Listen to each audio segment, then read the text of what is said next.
জাহান্নামের কথা আল্লাহ বেশি মারাত্মক বলছে কোরআনে, ইয়াউমা তুকাল্লাবু ওয়ুজুহুহুম ফিন্নার। এই বান্দা, আল্লাহ বলে দুনিয়ায় তেলাপিয়া মাছ, কই মাছ তোমার ঘরে মহিলা উত্তপ্ত তেলের মধ্যে কড়াইয়ার গরম তেলে যেমন এক পিঠ একবার চাপ দেয়, আবার উল্টাইয়া আরেক পিঠ চাপ দেয়। খোদার কসম আল্লাহ বলছে, বান্দা তোর একটা একটা গাল, তোর একটা একটা চেহারার এক অংশ ফেরেশতা জাহান্নামের আগুনে এভাবে চাপ দিয়া দিয়া তোরে পোড়াইতে থাকবে, আর তুই শুধু চিৎকার করে বলবি, ইয়া লাইতানা আতানা আল্লাহ ওয়া আতানা রাসূলা। আয় মাওলা, আমার কপাল মন্দ, আমি যদি আল্লাহ রাসূলের আনুগত্য করি।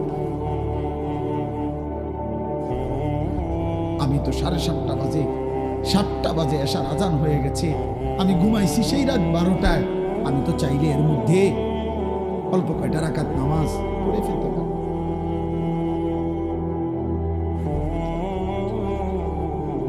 আমি তো জোহরের সময় দুপুরবেলা সজাগই ছিলাম, আমি তো খানার জন্য দোকান বন্ধই করছিলাম, আমার অফিস আমার কর্ম তো ছুটি দিছিল আমারে। আমি তো ইচ্ছা করলে নামাজটা পড়তে পারতাম, আমি তো পারতাম। হায় আমি কি বলবো, ইয়া লাইতানা আতানা আল্লাহ ওয়া আতানা রাসূলা তালফাহু ওয়ুজুহুহুম ফিন্নার ওয়া হুম ফিহা কালিহুন। আল্লাহ বলে, বান্দা জাহান্নামের আগুনে তোমার চেহারা পুরাইতে পুরাইতে একেবারে বিভৎস কালো কুৎসিত হয়ে যাবে তোমার চেহারা। জাহান্নামী এত চিৎকার করবে, আল্লাহ বলবে, আলাম তাকুন আয়াতি তুতলা আলাইকুম ফাকুনতুম বিহা তুকাদ্দিবুন। তুমি বলো না বান্দা, আমার আয়াত, আমার কথা, আমার কোরআন কি তোমার সামনে পড়া হয় নাই? তুমি তো বারবার মিথ্যা মনে করেছিলে। সেদিন কি মনে নাই আমি কতবার শোনাইছিলাম? একটা বছরে 52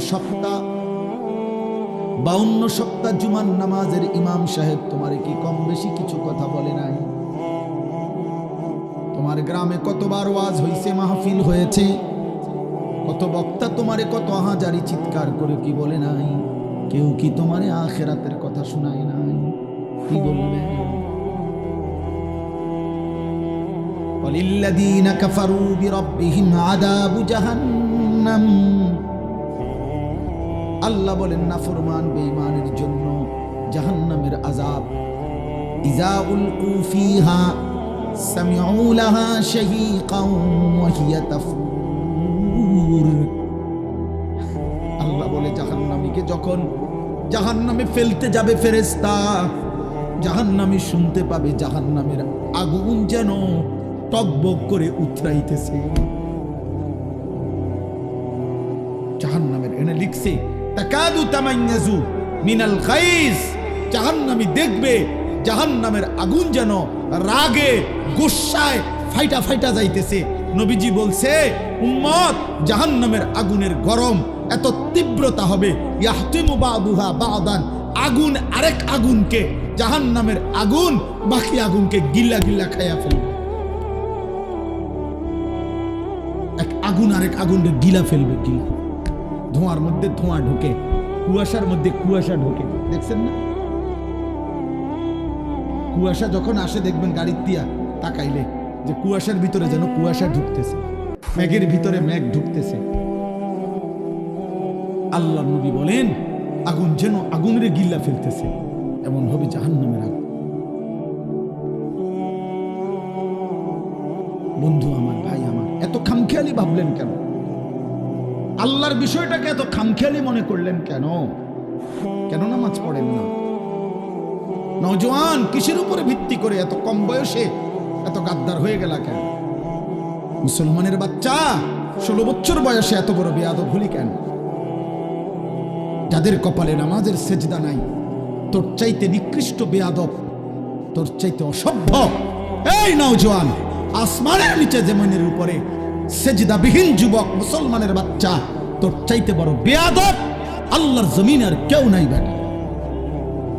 তুই নিকৃষ্ট বেয়াদব বেটা, আমি বললাম বেটা। তুই আমার বিরুদ্ধে স্লোগান দিস, আমার বিরুদ্ধে প্রতিবাদ করিস বেটা, বলিস আমি তোকে বেয়াদব বলছি, তোকে অসভ্য বললাম, তোকে গাদ্দার বললাম, তুই মায়ের কলঙ্ক, তুই বাবার কলঙ্ক, তুই ধর্মের অপমান, কোরআনের অপমান, তুই আমার নবীর 23 বছরকে অপমান করলি। আমার নবী যেন বলতেছে উম্মত আমি আর কত কাঁদলে সেজদা দিতি। আমার নবী বলবে উম্মত আমি আর কত রক্ত ঝরাই, আমার কথা তোমার মনে পড়ত, তুমি শোনো নাই আমি কি পরিমাণ রক্ত ঝরাইছি। আম্মা জান আয়েশা রাদিয়াল্লাহু তাআলা আনহাকে নবীজি বলছে, আয়েশা তুমি জানো না ১৬ লক্ষ নবী রাসূলকে নবুয়তের কাজে যত জুলুম অত্যাচার করা হয়েছে, আমি মুহাম্মদকে তার চাইতে বেশি কষ্ট দেওয়া হয়েছে।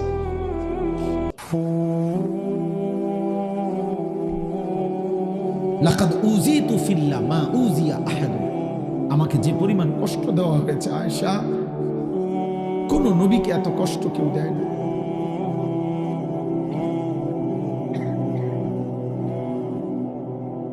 তায়েফের ময়দান থেকে যেদিন নবীজি রক্তাক্ত দেহ নিয়ে ফিরে আসছিলেন, আব্বা সারা শরীর থেকে যখন রক্ত ঝরছে, পায়ের তালু জুতা মোবারক যখন জমাট বাইধা গেছে, জুতা খুলতে পারছিলেন না রক্তের কারণে, হযরত যায়েদ ইবনে হারেসা নবীর পালক পুত্র বলছেন আমি পারতেছিলাম না জুতা খুলতে, রক্ত এভাবে জমাট বাঁধা।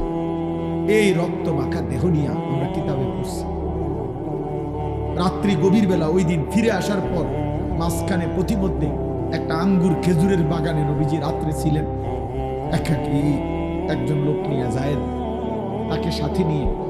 সেই রাত্রে নবীজি এমন কান্দা কাঁদছিলেন আল্লাহর কাছে, রক্ত মাখা দেহ নিয়ে। আর এই একটা কথা বলছিলেন যে মাওলা ইলা মান তাকিলনি, আল্লাহ আপনি আমারে কার কাছে পাঠাইলেন? আমি এভাবে আপনার কথা বললাম, আমি চাইলাম তাদের হেদায়েত, আমি চাইলাম তাদের জাহান্নাম থেকে মুক্তি, ওরা আমাকে কি পরিমাণ পাথর মারল।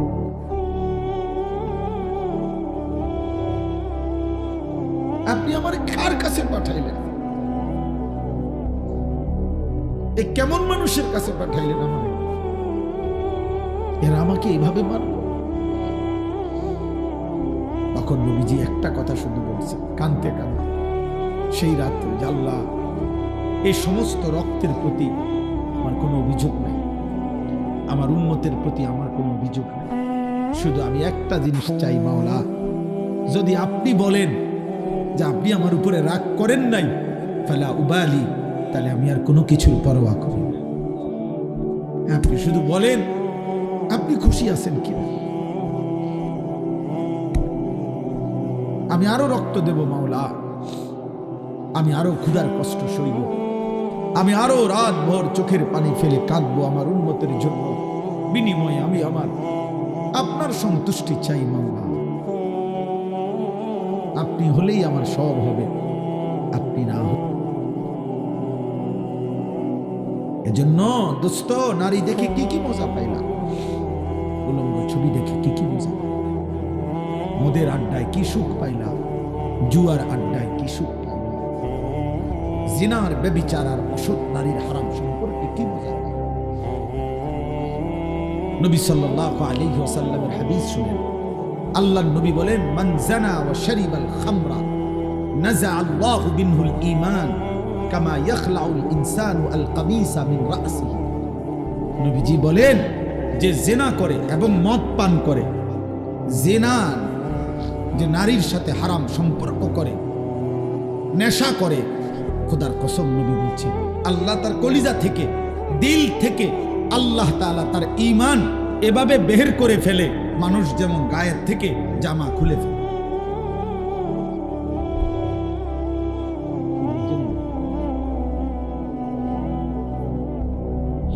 বিশুদ্ধ হাদিস, আমি ব্যক্তিগতভাবে ফালতু কথা বলি না।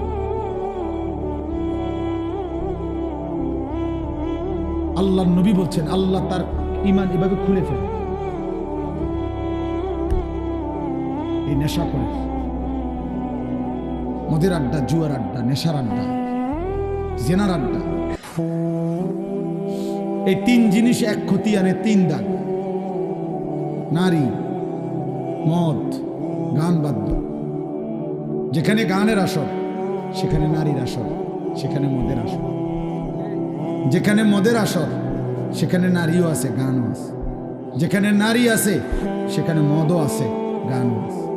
এটা এক ক্ষতি আনে তিন দাগ একসাথে। এজন্য যে যুবক গানে আসক্ত, ওই নারীতে আসক্ত, ও নেশায়, এই হারামখোর চরিত্রহীন। আপনি বাবা জানেন না, আপনি বাবা জানেন। পরে জিজ্ঞাসা করেন, তুই আল্লাহকে সাক্ষী রেখা তুই যদি আমার হালাল ফুত হয়ে থাকস, তো তুই রাত 12টার পরে সকাল পর্যন্ত মোবাইলে কি দেখোস? আপনি আমনের ফুতের জিগান, তুই যদি আমার হালাল সন্তান হয়ে থাকস, তো তুই কর। আমরা বুঝি না। আপনাদের ছেলেদের চেহারা আপনারা দেখেন, এগুলো আপনাদের সন্তান, আপনাদের ভাতিজা, আপনাদের ভাগিনা, আপনাদের নাতি। যে কয়জন বয়স্ক বাবা আছেন আপনারা বলেন, কি শুনে? জি বলেন, আপনারা বলেন। ওরে বলেন না, ওর চুল এমন কেন? ও মুসলমানের বাচ্চা না? পরে একটাবার জিজ্ঞাসা করেন যে আব্বা, তোর দাদার চুল, বাবার চুল, তোর গ্রামের হুজুরের চুল, তোর মসজিদের ইমাম সাহেবের চুল, তোর নবীর চুল, তোর নবীর সাহাবাদের চুল, তোর জামানার আউলিয়া, পিছনের জামানার আউলিয়া, পৃথিবীর কোন ইমানদার মুমিনের চুল, কারোর সাথে তোর চুলের মিল নাই। তুই কোন ধরনের মুসলমান? পরে জিজ্ঞাসা করে, আপনি কি একবারও জিজ্ঞাইতেন আপনার কি বিবেকে না? এটা আমার বড় ভাই, এই চান্দিনা আল আমিন কামিল মাদ্রাসার যিনি প্রিন্সিপাল, আলহাজ হজরত মাওলানা মাহবুবুর রহমান আশরাফি, তো আমার আপন বড় ভাই। বড় ভাই আমার ছাত্র জীবনে আমার মনে আছে একবার 3 বার চুল কাটাইছে আমার,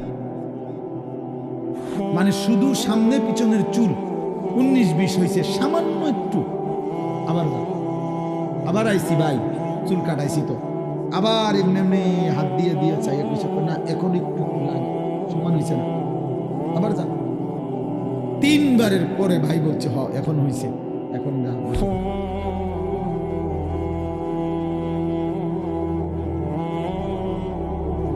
আমার জীবনে একবার শুধু আমি যখন আলেমে পড়ি, খুব সম্ভব 2001 সালে হবে, এই আমি এরকম পাঞ্জাবির এই সাইডে এম্বোটারি করা একটা পাঞ্জাবি কিন্না কিনছিলাম। এই প্রথম যেদিন পড়ছি বড় ভাই, সেটা ধইরা দেখেই টান দিয়া সিরা টুকরা টুকরা করে ফেলছে। দোস্ত আমার, প্রিয় সন্তান, তোমাদেরকে বলি এবার, বাবা, তোমাদের বাবারা তোমাদেরকে এভাবে ছেড়ে দিল কেন? 365 দিনে কোনোদিন একদিনও ফজরের নামাজ পড়লা না, তোমার কি কোনোদিন ভোর হবে না?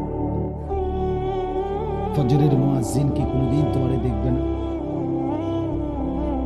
ভোরের যেই পাখি জেগে ওঠে, সে কি তোমাকে কোনোদিন দেখবে না? সুবহে সাদিকের যে আলো ফুটে, সে আলো কি বলে না, আমি কার জন্য ফুটলাম?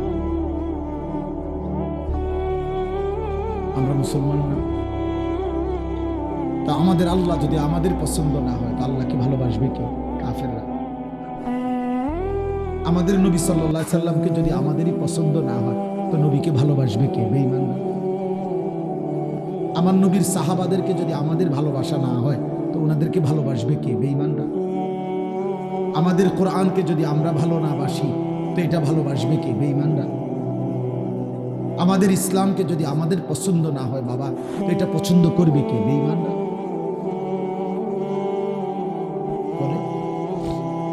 বলেন কেন নামাজ পড়বেন না?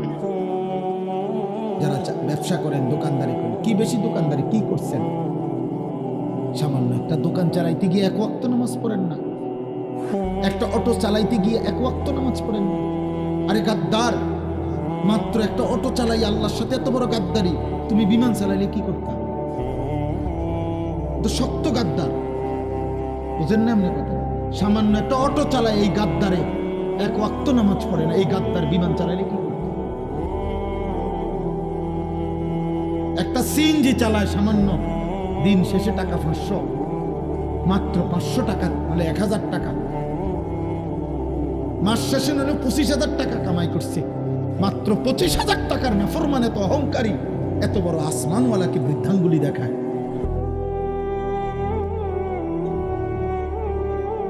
এই জন্য ইমাম গাজালি রাহমাতুল্লাহ বলছে, এই পৃথিবীতে সবচেয়ে অহংকারী নাফরমান কে? যে দুনিয়াতে একে তো মিসকিন ফকির, আবার আল্লাহর নাফরমান, সে বড় অহংকার।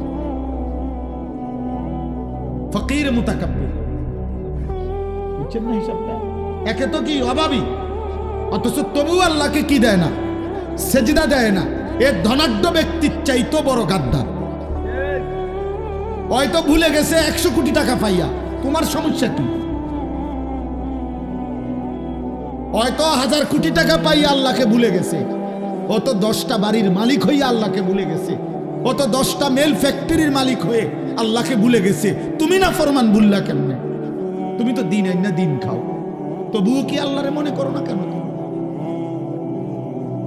অথচ নবী সাল্লাল্লাহু আলাইহি সাল্লাম কতটা খুশখবরি দিছিলেন যে আমার উম্মতের ফকির ইমানদার, আমার উম্মতের ধনী ইমানদারের 500 বছর আগে জান্নাতে চলে যাবে। নবীজি বলছেন, আল্লাহুম্মা আহিনি মিসকিনান, আল্লাহ আমাদের দরিদ্রদের মাঝে বাঁচায় রাখেন, ওয়া আমিতনি মিসকিনান, আমারে দরিদ্রদের মাঝে মৃত্যু দেন, ওয়াহশুরনি ফি জুমরাতিল মাসাকিন, আখিরাতে আমারে আমার দরিদ্র ইমানদার উম্মতের সাথে দাঁড় করায় দেন। নবী তো অভাবীকে বলে নাই। আল্লাহর নবী সাল্লাল্লাহু আলাইহি সাল্লাম, আমরা কিতাবে পড়ছি, নবীজির ঘরে আম্মা জান আয়েশা রাদিয়াল্লাহু তাআলা আনহা বলছেন, 3 মাস লাগাতার চুলায় আগুন জ্বলে নাই। কয় মাস? কোন বিবির ঘরে 9 জন স্ত্রী একসাথে ছিলেন। রাআইনা হিলালান সুম্মা হিলালান সুম্মা হিলালান মা আওকাদাত ফি আবিয়াতি রাসূলিল্লাহ নারুন। নবীর কোন বিবির ঘরে 3 চাঁদে 3 মাসে চুলায় আগুন জ্বলে নাই। 3 মাস পর্যন্ত কোনোদিন রান্না করা খাবার নবী এবং নবীর বিবিরা খান নাই, শুধু খেজুর পানি খাইছেন। 14 দিনও পেটে পাথর বাঁধছেন, ক্ষুধার কষ্ট সয়েছেন। কেন? এটার একটা হিকমত কিতাবে লিখছে। এটার একটা কারণ এটা, আল্লাহ চাইলে বন্ধুকে 3 বেলা পূর্ণ খাবার খাওয়াইতে। এই ছেলে, হাইশো না মাঝখানে, উঠে যাও আব্বা। এই খামখেয়ালি বেটা, ওঠ বেটা এখান থেকে, কোন অপদার্থ বইসো না, সাবধান, নিষেধ করলাম আমি। কিন্তু আমি সবার সমর্থন চাই না, আমি আখিরাত চাই। আমি এনে ভোটের জন্য আসি নাই যে সকলের সমর্থন দরকার, লাগবে না আমার। আখিরাত দরকার, আখিরাত সওয়াব দরকার, নেকি দরকার, আমারও আপনারও।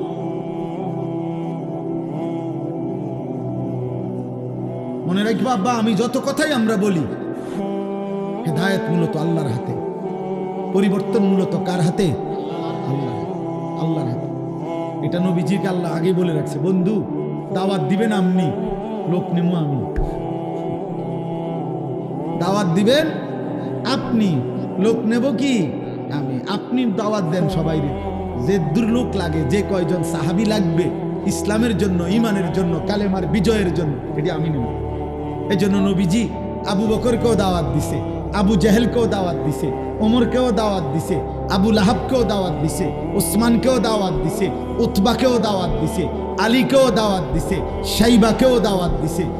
আপনি যেই কোনো হুজুর রেজি গায়েন, 8 জন মানুষের নাম বলছি আমি এখন। এই 8 জনই একই বংশের, কুরাইশ বংশের, এক এলাকার, এক মহল্লার। আল্লাহ বলছে, বন্ধু আবু বকরকে আমি নিলাম, আবু জেহেলকে নিলাম না, ওমরকে নিলাম, আবু লাহাবকে নিলাম না, ওসমানকে নিলাম, উতবাকে নিলাম না, আলীকে নিলাম, শাইবাকে নিলাম না। এদেরকে কেন নিলেন? আমার ইচ্ছা। এদেরকে কেন নিলেন না? আমার ইচ্ছা। কার ফয়সালা? তবে দাওয়াত দেন সবাই, আমগো জিম্মাদারি। এটা বলতে থাকি আমরা, কবি ইধার কবি উধার।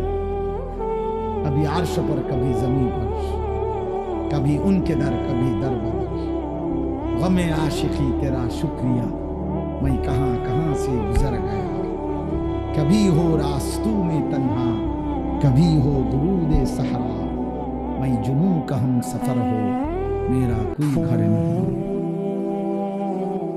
আল্লাহর দিকে যে ডাকে তার কোনো ঘর হয় না, উম্মতের দুয়ারই তার ঘর, তার কোনো হিসাব কিতাব নেই। হ্যাঁ, এই জন্য ভাইয়া পরিবর্তন তো আল্লাহ করবে, হেদায়েত তো আল্লাহ দিবে, আল্লাহ দিবে।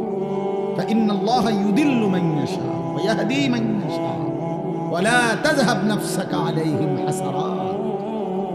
নবীজিকে আল্লাহ বলছে, বন্ধু শুনেন, সাফ সাফ কথা, পথভ্রষ্ট যারা হবে আমার ইচ্ছায়, হেদায়েত যারা পাবে আমার ইচ্ছায়, আপনি নির্দিষ্ট একজন কারো জন্য আফসুস করতে করতে জীবন শেষ করে দিবেন না, আপনি মেহনত করতে থাকবেন। আপনি কি করতে থাকবেন? এই জন্য আবু তালিবকে নবী এত চেষ্টা করছেন, ফালাম ইয়াজাল রাসূলুল্লাহ ইয়ারিজুহা আলাইহি ওয়া ইউঈদুহু তিলকাল মাকালা।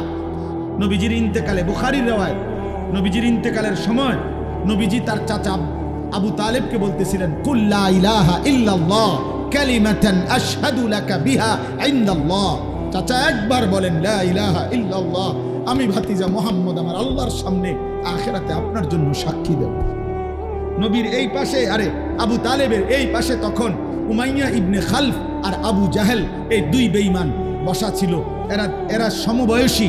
এই আবু তালেবের উমাইয়া বলতেছিল, আতারগাবু আম মিল্লাতে আব্দুল মুত্তালিব। এই আবু তালেব দোস্ত, তুই বুঝি তোর বাবা আব্দুল মুত্তালিবের ধর্ম ছেড়ে দিবি? তুই বুঝি মূর্তি পূজা ছেড়ে দিবি এই মৃত্যুর মুহূর্তে? তো হাদিসে লিখছে, আল্লাহর নবী বলেন লা ইলাহা ইল্লাল্লাহ, বলেন না চাচা। উমাইয়া বলতেছে, আব্দুল মুত্তালিবের দিন কেমনে ছেড়ে দিবি? এই ঠেলা ঠেলির মধ্যে হাত্তা মাতা ওয়ালাম ইয়াকুল লা ইলাহা ইল্লাল্লাহ। আবু তালেবের মৃত্যু হয়ে গেল, কিন্তু সে লা ইলাহা ইল্লাল্লাহ।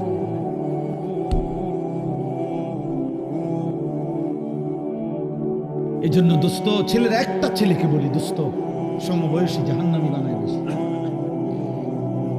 সহপাঠী সমবয়সী, সামান্য ফুলাফাইন গড়ে দেয় কম, নষ্ট করে দেয় বেশি। তোর মোবাইল নাই দোস্ত, আমারটা আছে। তোরটা এমবি নাই, আমারটা আছে। মেয়ে দরকার তোর, বান্ধবী আমি দিচ্ছি। নর্তকী দেখবি, আয় আমার সাথে। ওদের আড্ডা যাবি, আয়, আমার কাছে টাকা আছে। জুয়ার আড্ডায় যাবি, টাকা লাগবে, আয় আমার সাথে জুয়া খেল। সমবয়সী জাহান্নামী বানায় বেশি, মুরব্বী অভিভাবক আল্লাহর পথ দেখায় বেশি।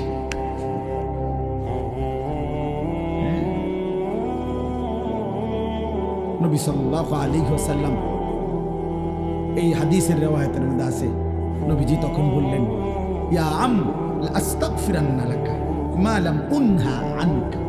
চাচা, তবুও আমি আল্লাহর কাছে আপনার জন্য ক্ষমা প্রার্থনা করব, যতক্ষণ না আল্লাহ আমাকে নিষেধ না করে। এবার নবী হাত তুলছেন, আল্লাহ আমার চাচা তো কালেমা ছাড়া মরে গেল, কিন্তু আমি চাচারে যে ভুলতে পারছি না, আপনি তারে মাফ করে দেন না। এর তখন আল্লাহ কোরআনের সূরা তাওবার আয়াত নাজিল করে আল্লাহ নিষেধ করছে, মা কানা লিন নাবিয়্যি ওয়াল্লাযীনা আমানু আন ইস্তাগফিরু লিল মুশরিকিন ওয়ালাউ কানু উলি কুরবা মিন বাদি মা তাবায়্যানা লাহুম আন্নাহুম মিন আসহাবিল জাহিম। কোন নবী এবং ঈমানদারের জন্য আমি আল্লাহর পক্ষ থেকে অনুমতি নাই কোন মুশরিক বেঈমান, চাই সর্বোচ্চ নিকটতম আত্মীয় হোক, তার জন্য আমার কাছে ক্ষমা প্রার্থনা করার অনুমতি নাই। আপনি নামান হাত। আর আপনি বুঝছেন না কথা, এটা বুঝছেন না। উনি কার হাত নামাইতে কথা বুঝছেন? ইনি কে জানেন? আর ইনি আল্লাহর কি জানেন আপনি? উনার চাইতে আল্লাহর কলজার টুকরা আর কেডা? উনারে বলছে হাত নামান। কাকে ফিরাই দিছে আল্লাহ? বন্ধুকে, মাহবুবকে, হাবিব। নামান হাত। এরপরে আর কে? এরপরে কে হতে পারে? খেয়ালি ভাবছেন বিষয়টা? খুদ রাসূলের হাত নামাই দিছে। আরে নামান বন্ধু, হাত নামান। এমন বেঈমানের জন্য হোক চাচা হোক বাবা, হাত নামান।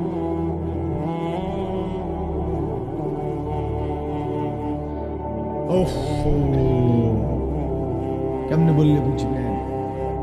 এই জন্য এক বাবার জীবনের শেষ তামান্না স্ত্রী সন্তানকে জাহান্নাম থেকে বাঁচানোর চেষ্টা।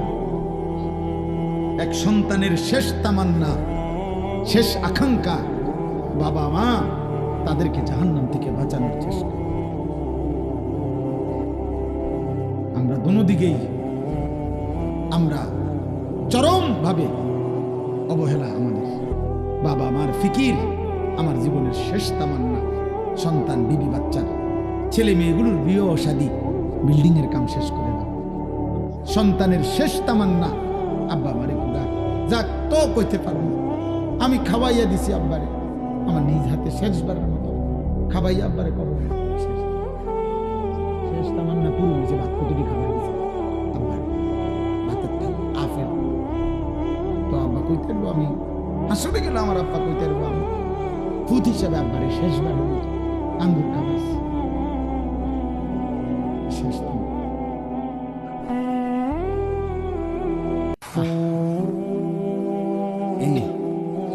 খাওয়াই নাও নাই। আচ্ছা ধরে নিলাম একজন ইমানদার বাবার বুঝি শেষ তামান্না ছেলে মেয়ের বাড়িঘর।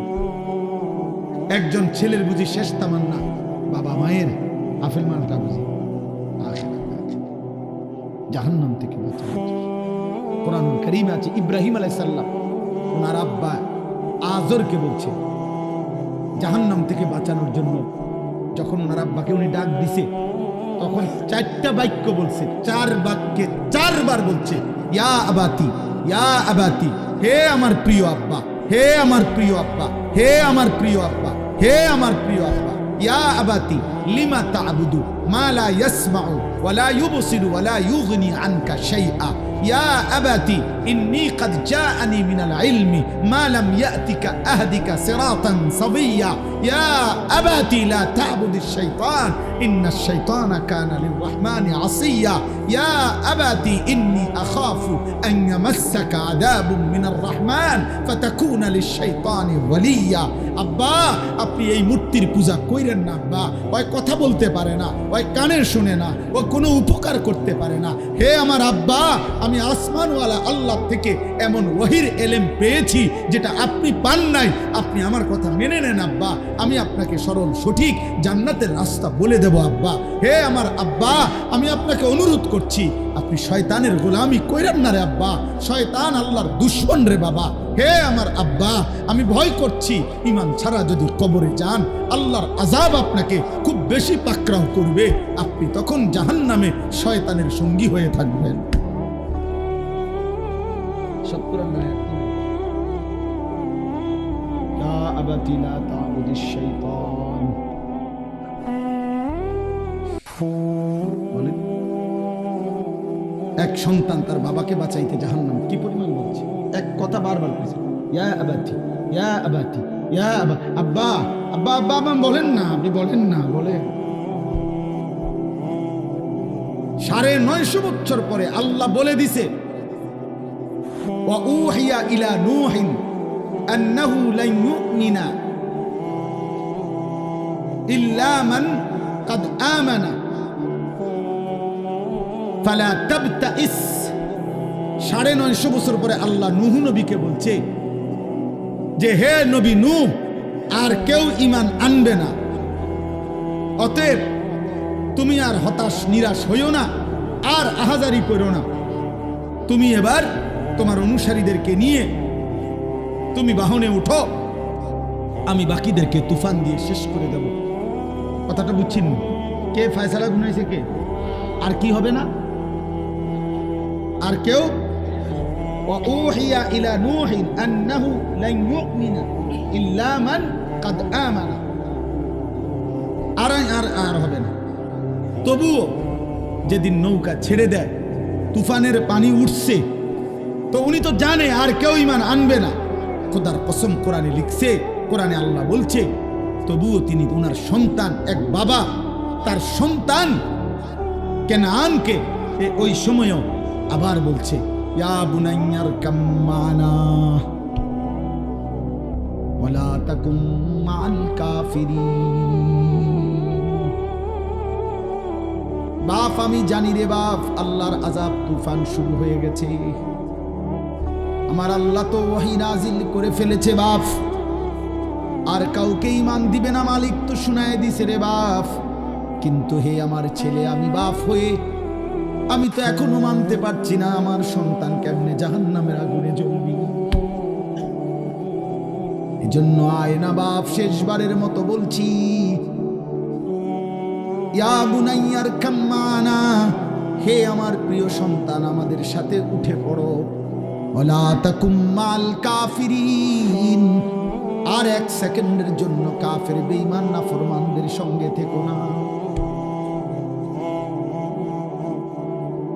কুরআনুল কারীমের মধ্যে আছে ওয়াহালা বাইনাহুমাল মাউজু ফাকানা মিনাল মুগরাকিন।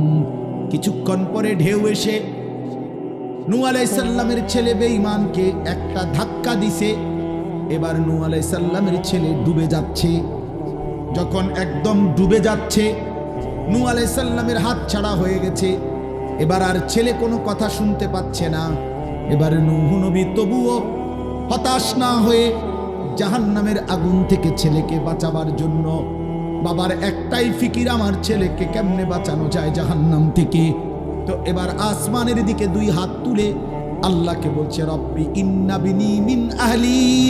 আল্লাহ, ডুবে যাচ্ছে যেটা এটা আমার ছেলে, আমার বংশধর, আমার রক্ত।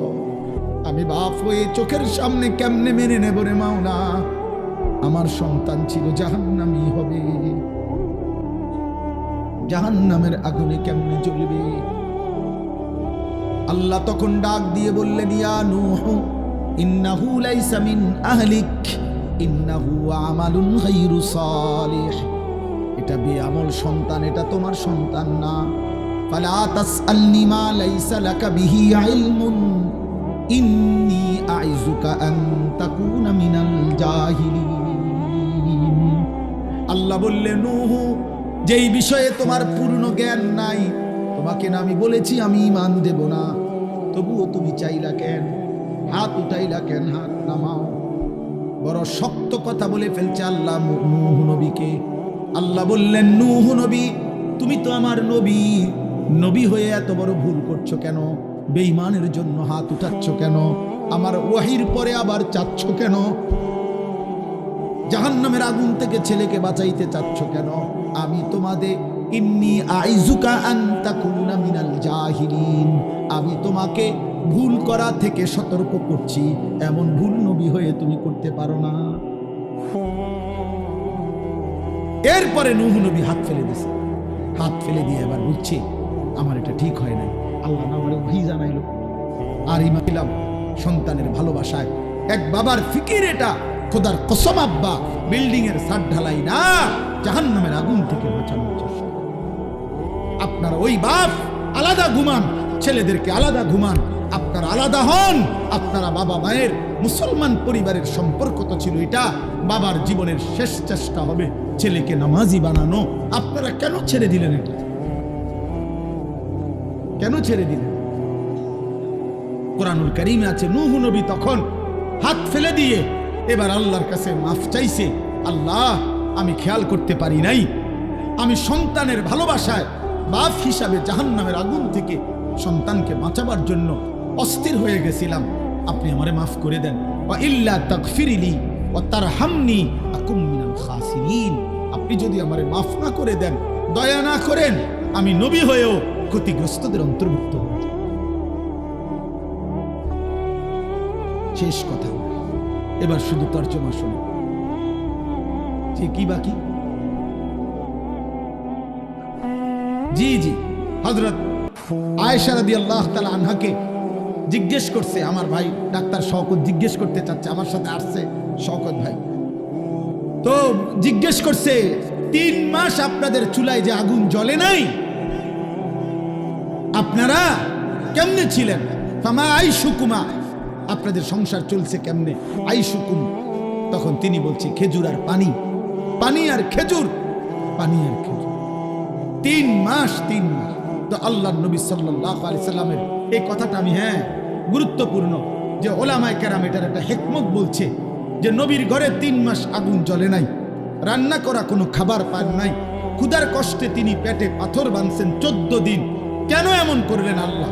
আল্লাহ চাইলে উনাকে তো নিয়মিত খানা খাওয়াইতে পারতেন, কথা বলে না, আরে বলেন না, পারতেন তো, কেন এমন অভুক্ত রাখলেন?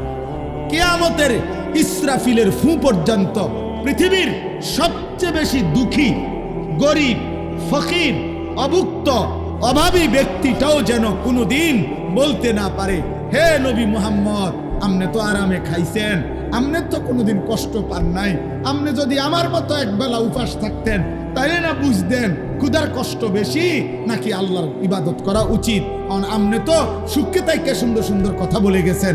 আল্লাহ বলছে, উম্মা বান্দা, আমি আমার বন্ধুরে এত বেশি পরিমাণ অভুক্ত রাখছি, এর চাইতে বেশি অভুক্ত তোমাদেরকে রাখবো না, যেন তোমরা আমার নবীর উপরে এই কথাটাও কোনোদিন বলতে না। আজ পৃথিবীর কেউ বলুক, বলেন না, আজ পৃথিবীর কেউ বলুক যে আমার ঘরে আজকে 3 মাস চুলায় আগুন জ্বলে নাই দেখা আমি নামাজ পড়তে পারি, হ্যাঁ? আজ পৃথিবীতে কেউ বলুক আমি সেই মুসলমান 14 দিন ধরে পেটে পাথর বাঁধার কারণে আমি 1 ওয়াক্ত নামাজের সেজদা দিতে পারি নাই, এমন কথা তো গাজার মুসলমান বলতে পারে, এমন কথা তো গাজার মুসলমান বলতে পারে।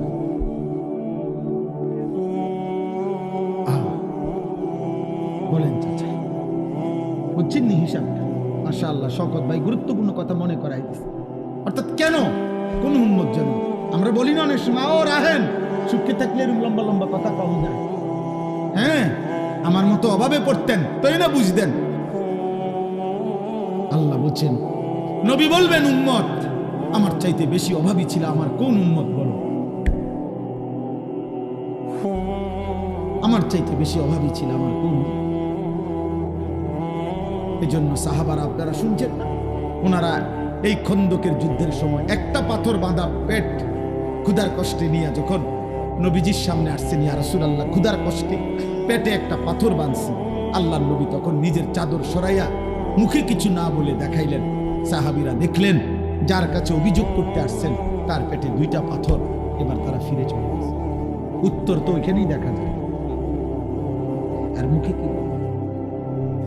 অতএব আজকে এই রাত গভীরে আমি আমার আয়াতটার তর্জমা এটাই শুধু বলতে চাই, আমরা যদি প্রত্যেকে এখানে এই কথাটাই বলতে গেছিলাম যে আমি আমার জায়গায় দাঁড়িয়ে, যুবক ভাই তুমি তোমার জায়গায় বসে, বয়স্ক বাবা আপনি আপনার জায়গায় বসে একটাবার 30 সেকেন্ড আপনারা বলেন, ভেবে দেখেন আমার জীবনে গুনাহ বেশি না নেকি বেশি?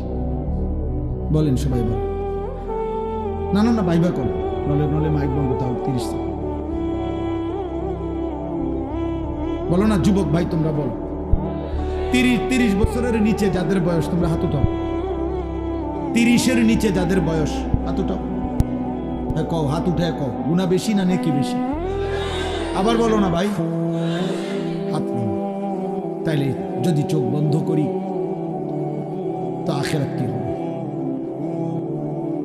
যদি আজ মরে যাই আখিরাত কি হবে? যদি কবরে যাই মহান আল্লাহর সামনে কি বলবো? অতএব আল্লাহ বলে, ঠিক আছে বান্দা, গুনাহ বেশি তুমি যদি বুঝে থাকো আমি তোমার সুযোগ দিতে চাই। সুবহানাল্লাহ, অনেক গুনাহ হয়ে গেছে তো শোনো, আমার সুযোগ শোনো। রাসূলুল্লাহ সাল্লাল্লাহু আলাইহি সাল্লামের কাছে মদিনায় কয়েকজন লোক আইসা বলছিলেন, মুহাম্মদ আমরা তোমার কালেমা পড়তে চাই, কিন্তু তুমি একটা বিষয় একটু জানতে চাই, সেটা হলো আমরা শুধু শিরিক করছি এটা না, আমাদের গুনাহ পাপ অনেক বেশি। আমরা জিনা করেছি কি পরিমাণ হিসাব নাই, মদ খাইছি কি পরিমাণ হিসাব নাই, চুরি করেছি কি পরিমাণ হিসাব নাই।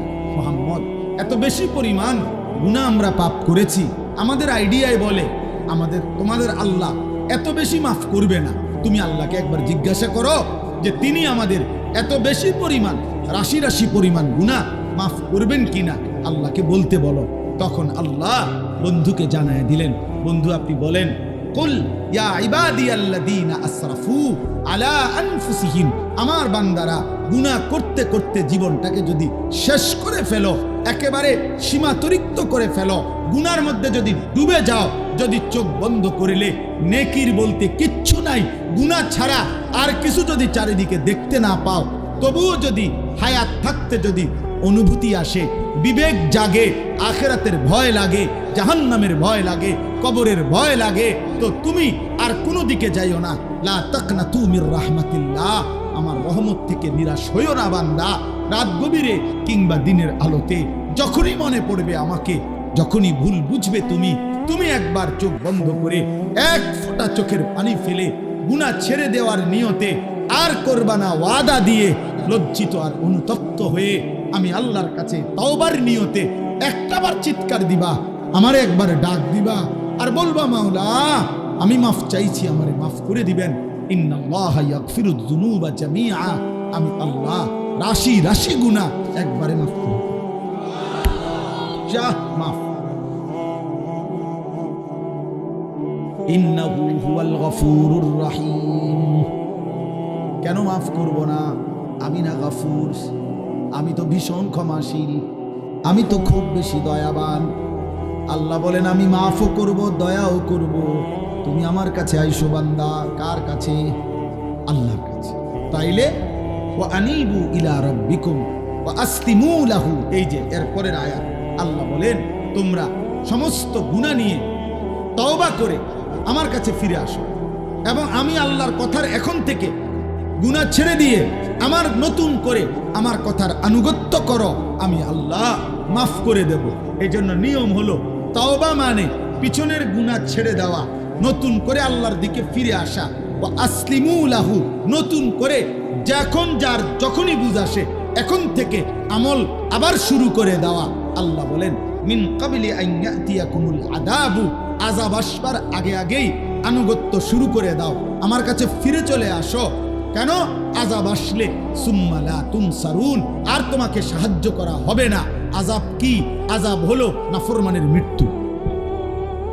তাফসীর মধ্যে আছে নাফরমান তোমার মৃত্যু আসার আগে আগেই তুমি তওবা করে ফেলো, আমার কাছে ফিরে আসো, নতুন করে আবার আনুগত্য শুরু করে দাও। ওয়াত্তাবিউ আহসানা মা উনজিলা ইলাইকুম মির রাব্বিকুম, তোমার নিকট আমি আল্লাহর পক্ষ থেকে এই যে কোরআন শ্রেষ্ঠতম কিতাব নাজিল করা হয়েছে, এটাকে এখন থেকেই অনুসরণ শুরু করো।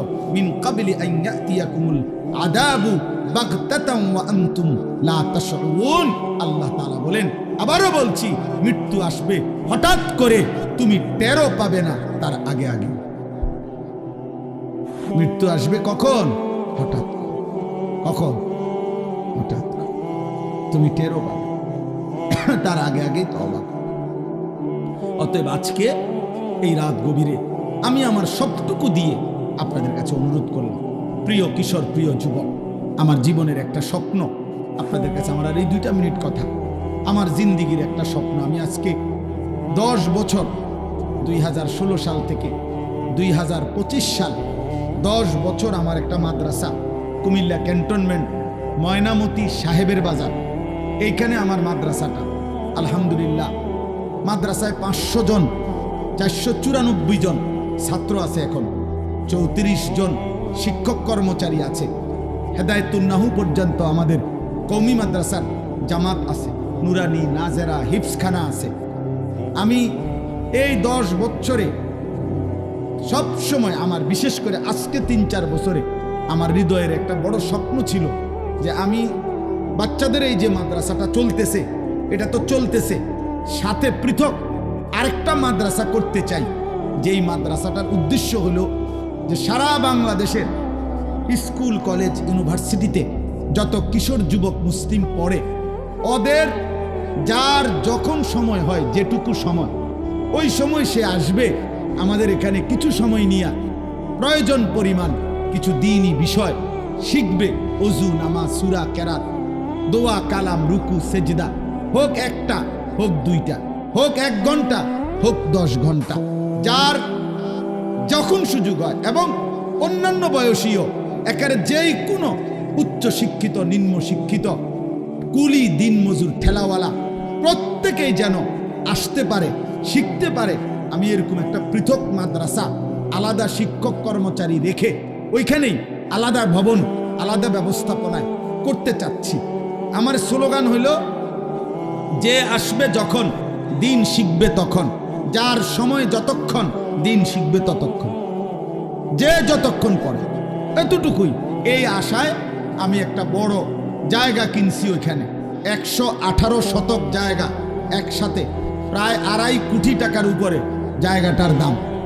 এই জায়গা আপনার কিনছি এই আশায় যে যেন আমি আপনার একটা পৃথক বড় মাদ্রাসা করতে পারি।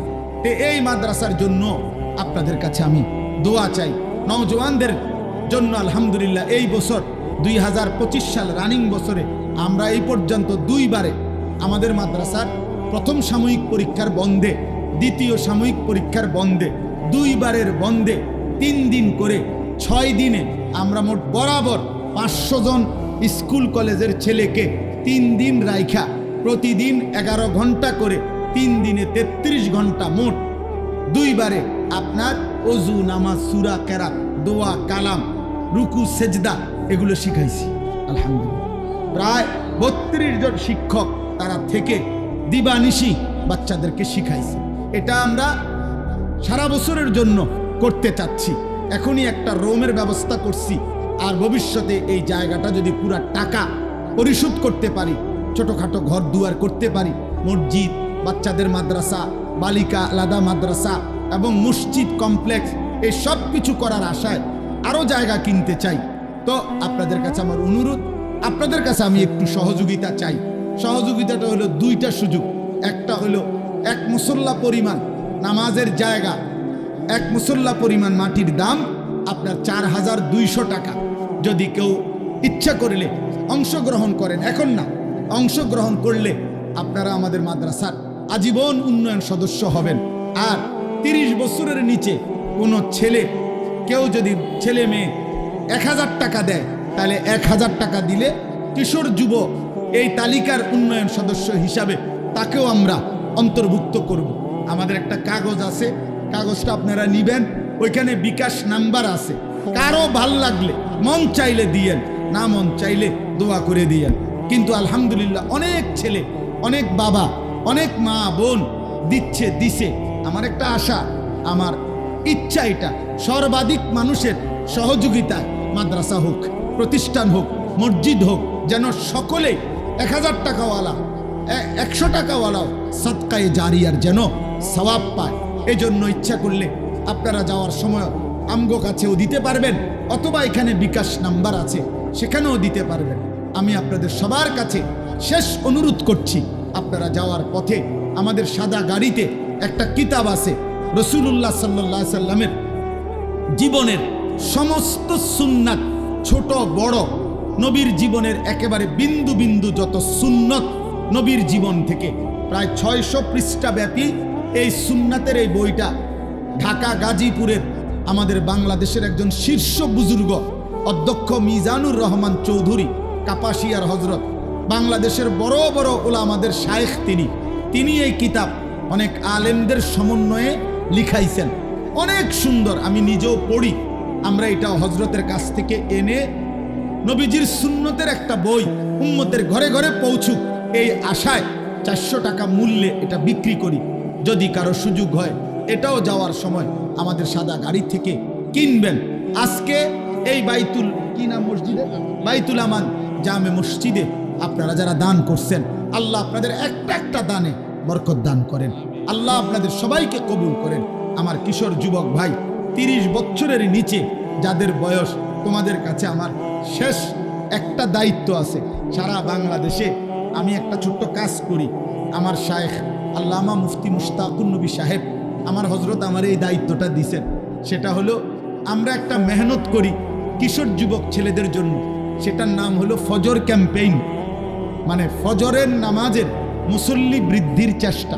ক্যাম্পেইন মানে প্রচারণা, ইংরেজি শব্দ। অর্থ হলো এই 30-এর নিচে কোনো কিশোর যুবক সে সিদ্ধান্ত নিবে কোনো মহল্লার যে আমি ফজরের নামাজ নিজে পড়ব, আমার একজন বন্ধুকে ফজরের নামাজের জন্য জাগাবো। তাইলে তোমরা 2 জন হইবা, তোমরা যদি দুইজন আবার দুইজনকে জাগাও তাইলে 4 জন হবে, 4 জন ডাকলে 8 জন হবে, 8 জন ডাকলে 16 জন হবে। এইভাবে ধীরে ধীরে ফজরের নামাজের মুসল্লি বাড়বে।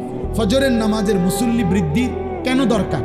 এজন্য দরকার, হাদিসের ভাষ্য মতে, নবীজির বর্ণনায়, ফজরের মুসল্লি যারা মাহাদির সৈনিক তারা, কসম খোদা, ফজরের মুসল্লি হবে যারা দাজ্জালের বিরুদ্ধে লড়বে তারা।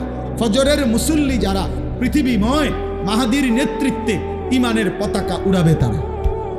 এজন্য আগামীর পৃথিবীর জন্য ইমানদার যুবক প্রস্তুতির উদ্দেশ্যে আমরা চাই যে কিশোর যুবক ছেলেরা ফজরের নামাজের মাধ্যমে এই ফজর ক্যাম্পেইনের কাজ করুক। কোনো দলও না, সংগঠনও না, সামনে নির্বাচনের কোনো প্রার্থীও না, শুধুমাত্র আখিরাতের আশায় আমরা অনুরোধ করলাম, তোমরা ছেলেরা পারলে এই মেহনত কইরো, যার ভাল লাগে তুমি তোমার জায়গা থেকে নিজে চেষ্টা করো। আল্লাহ আমাদেরকে তৌফিক দেন, কবুল করেন, আমিন। আলহামদুলিল্লাহ রাব্বিল আলামিন। আল্লাহুম্মা আনতাস সালাম ওয়া মিনকাস সালাম, তাবারাকতা ইয়া যাল জালালি ওয়াল ইকরাম। মাওলায়ে করিম আপনি মাফ করে দেন, রব্বে করিম আপনি মাফ করে দেন। একটা একটা গুনাহ থেকে বাঁচবার তৌফিক দান করেন, হারাম থেকে বাঁচান, কবিরা থেকে বাঁচান, কুফর শিরিক থেকে বাঁচান, আপনার নাফরমানি থেকে বাঁচান মাওলা। আল্লাহ জাহান্নামের আযাব থেকে বাঁচান, কবরের আযাব থেকে বাঁচান মাওলা। আখিরাত নিরাপদ করে দেন মাওলা। আল্লাহ এই কিশোর যুবক ছেলেগুলোকে আপনি বদলে দেন, আপনি বদলে দেন, আপনি বদলে দেন, আপনি বদলে দেন। আপনি চাইলে এরা বদলে যাবে, আপনি চাইলে এরা মাহাদির সৈনিক হবে, আপনি চাইলে এরা ফজরের মুসল্লি হবে, আপনি চাইলে এরা ইমানের আমলের আখিরাতের ফিকিরওয়ালা হবে। আল্লাহ আমি ভিক্ষা চাই, আমি ভিক্ষা চাই, আমি ভিক্ষা চাই না। আল্লাহ আপনি দয়া করেন, আপনি দয়া করেন। একটা ছেলেকেও বঞ্চিত করেন না রে মাওলা। এরা মুসলমানের ছেলে রে মাওলা, এদের মা বাপ মুসলমান, বেইজ্জতি করেন না মা আল্লাহ, অপমান করেন না মাওলা। মা বাবাকেও বেইজ্জতি করেন না আল্লাহ। সমস্ত কবরবাসীদেরকে মাফ করে দেন, কিয়ামত পর্যন্ত কবরের আযাব মাফ করে দেন, কবরগুলোকে জান্নাতের টুকরা বানিয়ে দেন। অসুস্থ বিমারি যারা শিফা করে দেন। আমার বাবা, চাচা, বয়স্ক মুরব্বী প্রত্যেককে বাকি হায়াত ইমান আমল দান করেন। মা বোনদেরকে পর্দা পুশিদা দান করেন। আবেদা সালেহা মা ফাতেমা রাবেয়া বসরিয়ার মতো নেককার নারী হিসাবে কবুল করে নেন। ছোট্ট মাসুম বাচ্চাদেরকে কবুল করে নেন। অনেক শ্রদ্ধেয় আমার আপনজন মহব্বতের ওলামায়ে কেরাম এখানে এসেছে, বসেছে। আল্লাহ সবাইকে কবুল আর মঞ্জুর করেন, কবুল আর মঞ্জুর করেন, রহম আর করম করেন। আল্লাহ আল্লাহ আমাদের সবাইকে ইমান আমল দান করেন। আল্লাহ আখিরাতের ফিকির দান করেন। প্রত্যেকটা দিন আমি আপনাদের সামনে পবিত্র কোরআনুল কারীমের 24 নম্বর পারা, কোরআনুল কারীমের 39 নম্বর সূরা, সূরাটির নাম সূরায়ে জুমার। এই সূরার 53, 54, 55 এই 3টি আয়াত তেলাওয়াত করেছি। ইচ্ছা আছে পরে আরো 3টা আয়াত তর্জমা করব ইনশাআল্লাহ। তো আপনাদের সামনে এই আয়াতগুলোকে সামনে রেখে সামান্য কিছু কথা আমরা আরজ করতে চাই। আমি যে কথাটা আবারও বলছি, বারবারই বলতে চাই, শুধু আজকের জন্য জীবন চলার পথে একজন মুসলমান হিসাবে যখনই যেখানেই আল্লাহর কথা শুনবার কোনো সুযোগ হয়, এটা মনে রাখবেন আল্লাহর দেওয়া তৌফিক। আল্লাহ যেন চায় বান্দা, ঠিক আছে দেখো না আমার কিছু কথা শুনে জীবনটা ভালো করতে পারো কি, এটা যেন আল্লাহ সুযোগ দেয়। আল্লাহ যেন বারবার বান্দাকে আল্লাহর দিকে ফেরাবার জন্য সুযোগ দেয়। যদি দেখে আল্লাহ বান্দা একটু আল্লাহর দিকে ঝুঁকছে, তা আল্লাহ বলে বান্দা তার চাইতে বেশি এগিয়ে আমি তোমাকে হেদায়েত দিয়ে দেব। আল্লাহু ইয়াজতাবি ইলাইহি মান ইয়াশা ওয়া ইয়াহদি ইলাইহি মান ইউনিব। আল্লাহ বলেন আমি যাকে চাই তাকে আমি টেনে আমার দিকে নিয়ে আসি। আবার আমি আল্লাহ যাকে চাই আমার দিকে একটু ঝুঁকলেই আমি হেদায়েত দিয়ে ফেলি, হেদায়েত দিয়ে ফেলি। এজন্য আসলে জীবনে পরিবর্তন, এটা বড় মাকসাদ। একটি মাহফিল, একটা ওয়াজ, 2 জন বক্তা 4 জন বক্তা আমরা দেখলাম, কারো চিৎকার শুনলাম, কারো হুঙ্কার শুনলাম, কারো সুর, কারো টান, কারো আওয়াজ। আমার বাপ, আসলে এটা মাকসাদ না, এটা কোনো মূল উদ্দেশ্য না। মূল উদ্দেশ্য হলো আমার জিন্দিগির পরিবর্তন, আমি উপদেশ গ্রহণ, আমি কিছু নিলাম কিনা, আমার হৃদয় নড়ল কিনা, আমার বিবেকের মধ্যে কোনো অনুভূতি আসলো কিনা। এইটা যদি না হয় তাহলে শুনেও লাভ নাই, বলেও লাভ নাই, আয়োজন করেও লাভ। লোক হয়েছে বা লোক হয় নাই, এর কোনোটার মধ্যে সফলতা বা ব্যর্থতার কিছু নেই। লোক হয়েছে তো এখন তো লোক হয়েছে, তো এখন সফল নাকি? সবার কবর রাজার মাফ তো এটা দিয়ে কিনবেন, বুঝেন নাই কথা? এখন মনে করেন আমাকে 1 কোটি মানুষ চিনে, আমার কবর রাজার মাফ তো আমি এটা দিয়ে কি করবো? আমি এটা দিয়ে কি করবো? আমি তো ভোটে দাঁড়াইছি না, আমি তো কোনো নির্বাচনে প্রার্থী না, আমার কোনো মার্কা নাই।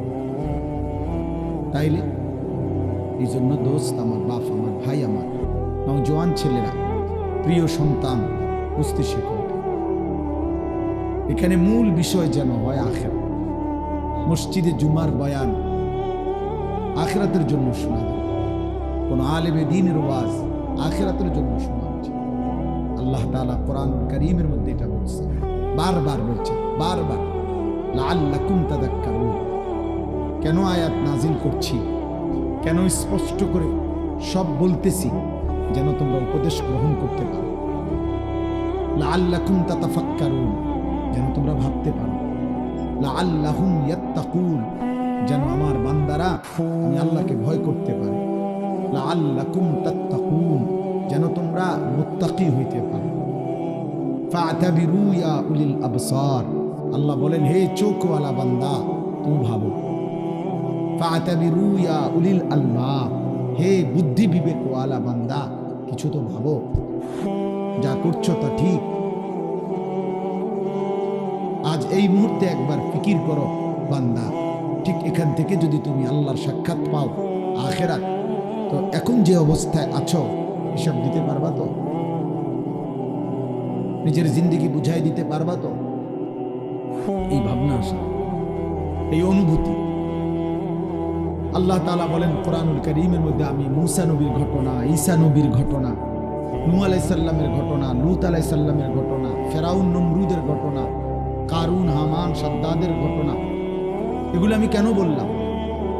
নাফরমান ব্যক্তি, নাফরমান জাতি, অনুগত বান্দা, অনুগত জাতি, কেন বললাম এদের ঘটনা? যেন তোমাদের অবসর টাইম কাটে না, যেন তোমাদের জন্য আড্ডার, বিনোদনের, গল্পের খোরাক হয় না। ইবরাতুল লিউলিল আলবাব, লাকাদ কানা ফি কাসাসিহিম, আল্লাহ বলেন ঘটনাগুলো বলেছি এজন্য যেন বুদ্ধিমান বিবেকবানরা এখান থেকে উপদেশ গ্রহণ করতে পারে। অনুগতের পরিণতি কি ছিল, অবাধ্যের পরিণতি কি, আল্লাহর গোলামি করলে পুরস্কার কি মিলল পিছনে, আল্লাহর নাফরমানি করলে শাস্তি কি মিলল। আল্লাহ বলেন আমি চেয়েছি এটা ইবরত চেয়েছি। ফাকসুসিল কাসাসা লাআল্লাহুম ইয়াতাফাক্কারুন, আল্লাহ বলেন হে নবী, আমি যে ঘটনাবলীগুলো বলেছি আপনার কাছে, সেগুলো আপনি আমার বান্দাদেরকে শুনান, যেন তারা ভাবতে পারে, ফিকির করে। ফিকির করে 3 জিনিস একজন মুমিনের জন্য নিয়মিত জরুরি। যেই কোনো বুদ্ধিমান, বিবেকবান, সুস্থ, বিবেকবোধ সম্পন্ন ইমানদার মুসলমানের 3টা কাজ জরুরি। 1 নাম্বার, দাঁড়িয়ে বসে শুয়ে সব অবস্থায় আল্লাহকে স্মরণ করে, আল্লাহকে কখনোই ভুলে না যায়। 2 নাম্বার, কায়নাতের যেই কোনো দিকে তাকিয়ে আল্লাহকে নিয়ে ভাবা, ফিকির কর। 3 নাম্বার, বেশি বেশি দুনিয়া আখেরাতের সব বিষয়ে আল্লাহর কাছে দোয়া কর। জিকির, ফিকির, দোয়া, কত কি? এই 3 জিনিস। আল্লাহর স্মরণ, আল্লাহর সৃষ্টি দেখে আল্লাহর ব্যাপারে ভাবনা, এবং দোয়া করতে থাকে। এই জন্য ছেলেরা, বাবা, তোমরা এতটুকু কমপক্ষে নিজের সাথে বোঝাপড়া করো যে তুমি সুস্থ কিনা, তুমি স্বাভাবিক কিনা, তুমি কোনো মানসিক প্রতিবন্ধী কিনা। যার কাছে পেশাব পানি বরাবর সে প্রতিবন্ধী, যার কাছে মা বোন আর নারী ভিন নারী বরাবর, মাকেও দেখে ভিন নারীকেও দেখে, আপন বোনকেও দেখে, মোবাইলের নর্তকীকেও দেখে, হারাম নারীও দেখে, তা তোমার কাছে তো হালাল হারাম বরাবর। যে গালিও দেয় সালামও দেয় আপনার কাছে তো হালাল হারাম বরাবর। যে মেহনত করে টাকাও কামায় আবার সুদেও টাকা নেয় আপনার কাছে তো হালাল হারাম বরাবর। আপনি তো প্রতিবন্ধী, আপনার তো ব্রেনের সমস্যা, আপনি তো মানুষ না। আপনার কাছে তো জীবনের অর্থ হলো চাহিদা পূরণ, এবারে বৈধ হোক অবৈধ, আমার যা চাহিদা তা পূরণ হলেই হলো, হালাল হারাম বুঝি না। নিশ্চিত এটা মনে রাখতে হবে, জওয়ান বুড়ো, আমি আপনি, নারী পুরুষ, জীবনের অর্থ যাদের কাছে একটাই যে চাহিদা পূরণ, আমার নারী দেখতে হবে। এবার নাটকে পারি, সিনেমায় পারি, রাস্তায় হাঁটতে পারি, বাজারে গিয়া পারি, মার্কেটে, রেস্তোরাঁয়, মোবাইলে উলঙ্গ ছবিতে, জিনাতে, ব্যভিচারের দৃশ্যে আমার মনের চাহিদা আমি হালাল হারাম বুঝি না, আমি দেখবই। আমার টাকা দরকার, আমি বেচেও নিমু, সুদেও নিমু, কিস্তিতেও নিমু, আমার টাকা দরকার, আমার টাকা লাগবে 12 লাখ, আমি হালালভাবে বেচা কয়দিনই ডাকিলাম, সুদে নাও, কিস্তিতেও নিলাম, জমি বেচেও নিলাম, জমি বেচা 12 লাখ 6 লাখ, সুদে কিস্তিতে নিলাম 6 লাখ 12 লাখ। কেন? চাহিদা পুরো আমার দরকার, আমি হালাল হারাম বুঝি না। খোদার কসম, তাকে মানুষ বলে না, জানোয়ার বলে, তাকে বলে জানোয়ার, জানোয়ার বলে তাকে, জানোয়ার। জীবনের অর্থ যার কাছে এটা, জীবনের অর্থ যে এটা মনে করে যে জীবন মানে চাহিদা পূরণ, হালাল হারাম, পাক নাফাক, জায়েজ না জায়েজ আমি কিছু বুঝি না। আমি বুঝি আমার যা লাগবে তা আমার হইতে হবে। ওই মানুষ না, ওই জানোয়ার। যদি বলেন আরো জঘন্য বলা, সে হলো এই স্বভাব। আল্লাহ কোরআনে বলছে এই স্বভাব কুত্তার স্বভাব, কোরআন শরীফের আয়াত।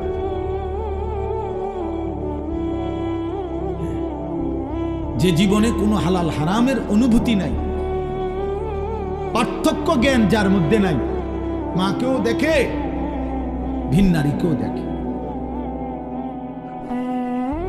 পানিও খায়, মদও খায়, লেনদেনও করে, জুয়াও খেলে। আরে হারাম ঘোর, তোর কাছে তো কোনো পাক না ফাক নেই, হালাল হারাম নেই, যখন যা মন চায় তাই পূরণ করা। এই জীবন কুকুরের জীবন। কোরআন কারীমের সূরা আরাফের মধ্যে আছে, ওয়াত্তাবা হাওয়াহু ফামাসালুহু কামাসালিল কালব। আল্লাহ তাআলা বলেন যে তার মনের চাহিদার অনুসরণ করে, আল্লাহ তাআলা বলছেন ফামাসালুহু কামাসালিল কালব, তার উদাহরণ কুকুরের মতো। কালবুন অর্থ কুত্তা, কুকুর। আপনি যেই কোনো মাদ্রাসার বাচ্চারে জিজ্ঞাসা করে দেখেন যে কালবুন অর্থ কি, সে বলবে কুত্তা, কুকুর। তাহলে ওই জীবন কুকুরের জীবন। তাহলে বলেন, এই যে দেখেন আল্লাহ তাআলা বলেন যে মানুষটা শয়তানের অনুসারী, কামাসালিশ শাইতানি ইয ক্বালা লিল ইনসানি কফুর, যখন শয়তান তাকে যখনই বলে আল্লাহর নাফরমানি কর, ফালাম্মা কাফারা, ওই নাফরমান শয়তানের অনুসরণ করে যখনই নাফরমানি করে ফেলে, করলেই ক্বালা ইন্নী বারীউম মিনকা, শয়তান সাথে সাথে সরে গিয়ে বলে যা, আমি তোর থেকে পবিত্র, আমি চেয়েছি তোরে জাহান্নামে দিতে, চার সিটার আমি তোর লাগে না। কি আজীব। ফালাম্মা কাফারা, শয়তানের সর্বোচ্চ চেষ্টা করা, চুরি করো, জিনা করো, ব্যভিচার করো, নারী দেখো, ছবি দেখো, নাচ দেখো, মদ খাও, জুয়া খেলো, সুদ খাও, ঘুষ নাও, কিস্তি নাও, বাটপারি করো, সিটারি করো, মহিলা বেপর্দা হও, বেহায়া হও, রাস্তায় শরীর দেখাও, যৌবন দেখাও। যখনই গুনাহ করে সাথে সাথে শয়তান ইনস্ট্যান্ট সরে যায়, সরে গিয়া বলে ইন্নী বারীউম মিনকা, ছাড়, আমি তোর থেকে পবিত্র, ইন্নী আখাফুল্লাহ রাব্বাল আলামিন, এখনই তোর উপরে আযাব আসতে পারে, আমি আল্লাহকে ভয় করি, আমি সরে গেলাম। শয়তান কয় শয়তান। فكان عاقبتهما أنهما في النار خالدين فيها। আল্লাহ বলে কিন্তু শুনে রাখো, আমি আল্লাহ শয়তান এবং তার শয়তানের অনুসারী উভয়ের পরিণতি জাহান্নাম, অনন্তকালের জন্য। আল্লাহ আমাকে হেফাজত করো। দোস্ত আমার, বন্ধু আমার, ভাই আমার, আমি ফিকির চাই ব্যক্তিগতভাবে আপনাদের কিহর এর চাইতে কম মানুষের সামনে আমি ওয়াজ করছি, মনে আছে কি কারণ? কাজেই জনপ্রিয়তার কোনো কিচ্ছু আসে না, আমি কোনো ভোটে দাঁড়াইতাম না। যে এখন মাশাআল্লাহ যেহেতু লোক বাড়ছে বা দাঁড়াই এলাই না, দাঁড়াইতাম বইয়ে রয়েছে, দাঁড়াই আওয়াজ করা সম্ভব না, এতক্ষণ খাড়াইয়া থাকা কঠিন। আমি এখানে কম মানুষের সামনেও কথা বলেছি, আমার মনে আছে। অতএব বিষয়টা এখানে কি নয়, জনপ্রিয়তা মাকসাদ নয়, লোক বেশি হয়েছে কম হয়েছে এটা কোনো বিষয়। ফিকির চাই আব্বা, নওজোয়ান প্রিয় ছেলে, তুমি তোমার জায়গায় দাঁড়াইয়া শুধু তুমি তোমাকে নিয়ে, এই পৃথিবীর কাউকে নিয়ে ভাইব না, ঠিক আছে? বাধ্য, সবাইরে বাধ্য, শুধু তোমার জীবন নিয়ে তুমি 1 মিনিট 30 সেকেন্ড চোখ বন্ধ করে ঘুমের আগে একবার হলেও ভাইব, সারাদিনে যারা 1 ওয়াক্ত নামাজ পড়ো নাই, প্রিয় ভাই, এটা কি কোনো মুসলমানের জন্য সাজলো কি? আমার আব্বা, আমি অনুরোধ করি,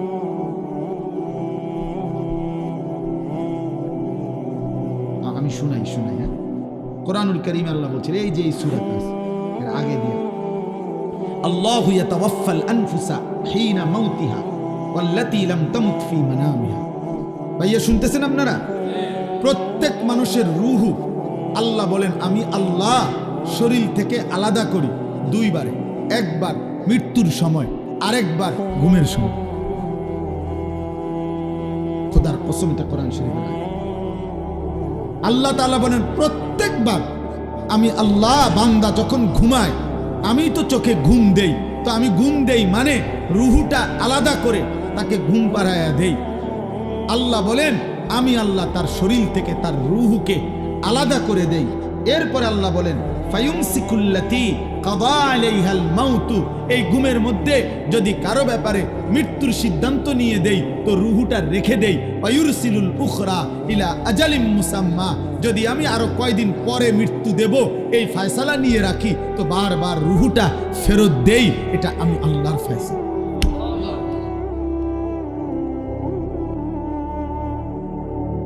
দোস্ত আমার, বন্ধু আমার, 1 ওয়াক্ত নামাজ তোমরা যারা পড়লা না, এরপরে যারা ঘুমায় যাবা এখন গিয়া রাতে, এই ঘুম যদি আর না ভাঙে,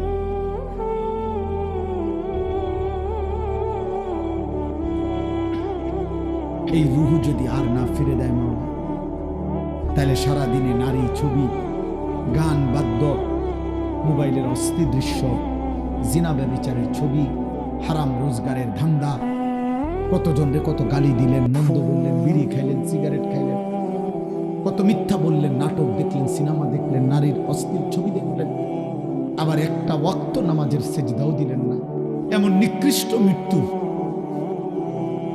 আখিরাত কি হবে? ওয়ালাউ তারা ইদিল মুজরিমুনা নাকিসু রুউসিহিম ইনদা রাব্বিহিম, আল্লাহ বলেন বন্ধু আপনি দেখবেন হাসরের ময়দানে কোটি কোটি নাফরমান বান্দা আমি আল্লাহর সামনে মাথাটা নিচের দিকে নিয়ে লজ্জায়, অপমানে, বেইজ্জতিতে আমি আল্লাহর সামনে মাথা নিয়ে দাঁড়িয়ে আছি। রব্বানা আবসারনা ওয়া সামি'না ফারজি'না না'মাল সালিহান ইন্না মুকিনুন। নাফরমান বান্দা মাথা নুয়ে চোখের পানি ফেলে বলবে, আল্লাহ, আজ হাসরের ময়দানে দাঁড়িয়ে আমি সব কিছু নিজ চোখে দেখলাম। জান্নাত, জাহান্নাম, আখিরাত, মিজান, ফুল সিরাত সব আমি দেখলাম, জাহান্নামও দেখলাম। আল্লাহ, আমি সব কিছু কানে শুনলাম, আমি বিশ্বাস করলাম। এবার আমারে একটা বারের জন্য দুনিয়ায় ফেরত যেতে দেন। এবার যদি আপনি আমাকে এই আখিরাত থেকে ফেরত দেন, আমি আল্লাহ নেক আমল করব। আল্লাহ বলবেন, না বান্দা, বিষয়টা তো এটা না। আখিরাত তো আমি এই জন্য ঘটাবো না যে দুনিয়ায় আবার আসতে দেব। ওয়ালাউ শি'না লাআতাইনা কুল্লা নাফসিন হুদাহা। আল্লাহ বলে, বান্দা তুমি কি জানো, আমি তো চাইলে দুনিয়াতেই বাধ্য করে সকলকে আমার আনুগত্য করাইতে পারতাম। পারতেন কিনা বলো না ভাইয়া? এই বাপ বলো, আল্লাহ এখানে আমরা সকলকে আল্লাহ তাআলা সেজদা দেওয়াইতে বাধ্য কইরা আল্লাহর পক্ষে সম্ভব? সম্ভব?